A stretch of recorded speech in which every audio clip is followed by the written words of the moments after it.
Et bonjour tout le monde! Aujourd'hui, petite présentation d'espèces que vous avez pu apercevoir dans le unboxing que j'ai fait hier de manière un peu rapide, un peu sauvage. J'avais pas le temps, mais je voulais vous montrer ce que j'ai reçu. Donc voilà, là j'ai un peu plus de temps aujourd'hui. Je ne vais pas déranger donc la myrmécia, donc je vous fais une petite présentation de cette espèce que je connais déjà un petit peu, qui est Camponotus consobrinus, qui est une grosse espèce de Camponotus d'Australie, comme les Camponotus nigriceps et Suffusus. Mais là, j'aime beaucoup cette espèce. J'ai eu l'occasion déjà d'en élever une fondation. J'avais perdu un peu sans raison, du moins j'ai pas trop d'explication, la gine. J'étais arrivé à une trentaine d'ouvrières et la gine est décédée un peu sans raison. C'était un peu perturbant pour être transparent avec vous. De perdre, c'est toujours un peu embêtant de toute façon de perdre une gym, on se remet toujours en question. Enfin pour moi en tout cas. Donc voilà. Donc là je voulais vous faire une présentation d'espèces. J'ai reçu une gine avec une ouvrière et un beau couvain. Et en plus elle n'avait pas bouffé ses œufs. On peut voir effectivement qu'il y a encore de la ponte fraîche dans le tube de fondation. C'est une espèce, comme je vous le disais, qui reste quand même relativement simple à élever. Même si moi j'ai eu un petit déboire avec cette espèce, ça reste quand même relativement facile de les maintenir. Donc, je vais essayer de bien vous les présenter. J'espère que la lumière sera bonne. Je commence à faire des bêtises, ça va pas le faire. Hop, très bien, bientôt. Voilà, on est plutôt pas mal. Voilà, donc je voulais vous présenter cette espèce qui est facile à maintenir. Donc pour la maintenance, donc tube de fondation au début, et après vous pouvez très bien la maintenir dans un nid soit pierre, soit plexi. C'est une espèce qui a besoin d'humidité, contrairement à ce qu'on pense, mais pas trop. C'est-à-dire que pour moi, une zone humide dans le nid suffit largement pour la maintenir. Donc là, en plus, j'ai la chance d'avoir une gine plutôt claire, ce que j'apprécie. Parce qu'après, il y a des spécimens plus foncés également. Vous voyez un peu, on l'appelle Sugar Band, Hand Sugar Band pour les anglophones et également en Australie. Donc voilà, très jolie espèce.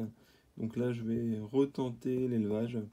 J'espère avoir autant de succès avec les Camponotus nigriceps que j'élève déjà depuis un petit moment.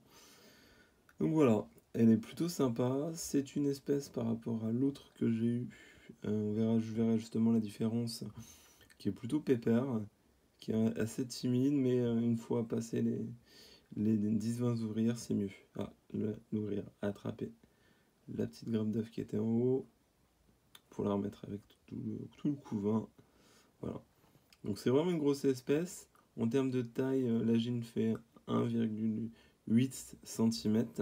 Que je vous dise pas de bêtises. C'est à peu près ça.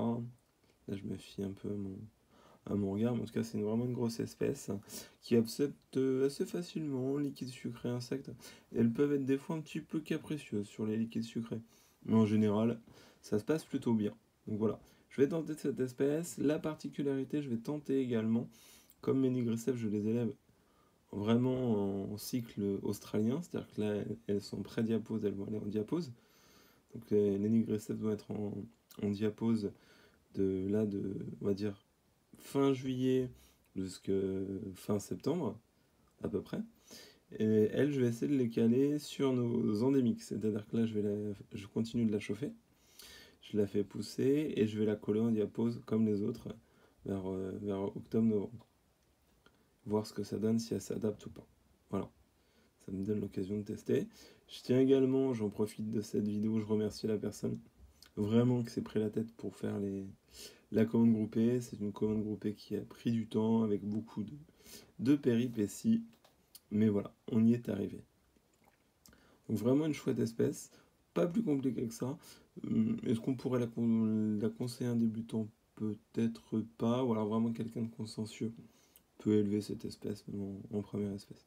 Parce que hormis le côté diapason inversé, l'espèce qui est quand même un petit peu longue, il n'y a pas de, Il n'y a pas de souci spécifique par rapport à cette espèce-là. Voilà, j'essaie de vous faire des plans un peu plus gros. J'espère que la qualité sera bonne. C'est vrai qu'elle est. Ce qui est marrant, c'est que la gine est vraiment claire, mais le noir remonte assez haut. Alors que moi, j'avais eu une autre gine qui était un peu plus foncée au niveau du caramel brun que vous pouvez voir, mais ça descendait un peu plus. Et là, effectivement, le noir. Elle est assez marrante. J'aime beaucoup cette petite gine. On va voir ce que ça va donner. Avec la petite ouvrière qui est là. Donc c'est des espèces qui sont assez hautes sur pattes. Vraiment quasiment la même morphologie que Nigriceps, sauf que Consobrinus est un petit peu plus massif. Du moins pour la gine. Ce que j'ai remarqué. Voilà ce que je peux vous faire comme précision sur cette jolie petite espèce que moi j'aime beaucoup. Je vais retenter l'élevage. Normalement, logiquement, il n'y a pas de raison que ça se passe mal. Plus là, celle-ci est déjà bien, puisque là, je l'ai reçue une ouvrière. Déjà pas mal de couvains, donc normalement, si tout se passe bien, j'ai au moins 3-4 ouvrières qui vont naître, plus après le couvain en développement et ce qu'elle devrait pondre. Voilà. Voilà pour cette petite vidéo. C'était pas une vidéo ultra longue, mais j'en profite pour vous présenter cette espèce parce que j'ai un peu plus de temps. Et normalement, là, cette vidéo, même s'il n'y a pas de montage, elle devrait quand même être plus sympa à regarder et moins brouillon que celle d'hier. Voilà, bah je vous remercie, je vous souhaite une excellente journée à tous. À très bientôt. Salut.